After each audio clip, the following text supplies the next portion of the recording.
There are some tricks to adding and subtracting decimals, but there's just a few things to understand. That when you're adding and subtracting decimals, you might need to add some zeros. And it's really important that they be aligned. The decimal points actually be aligned. So I'll show you that.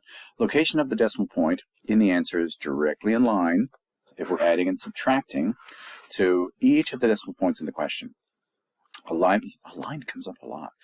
And it can help to place additional zeros in the numbers with fewer digits to the right of the decimal point to prevent calculation errors. So now this one is the first one. So we have 8.31. I'm going to use the addition algorithm. And it so happens that I have the same number. I have 2 decimal points in the first and I have 2 in the second. So I simply add them up. And you notice I keep my decimal point in exactly the same place as it was. So 8.31 plus 5.93 is equal to 14.24. And of course we can use our calculator to check. Now for this example, this is where the zeros come in. We've got, okay, I'm going to run 64.8. Okay. And then we've got 3 points. The decimal points have to align.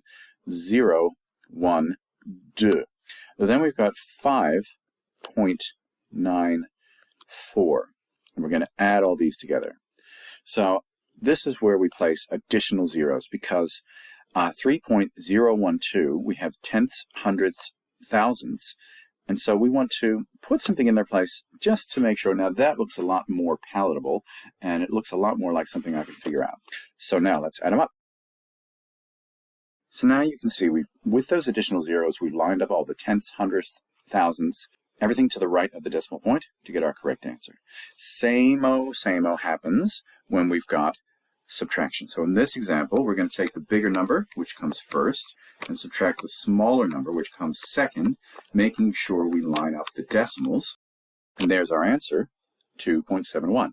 This one, slightly more complex, 146.35 minus. Now, I could put a 0 in there if I were in the mood, just to make sure I'm lining up everything correctly, because it's not actually going to change the outcome. And let's see, we've got 79.5. Let's go ahead and put an additional 0 there.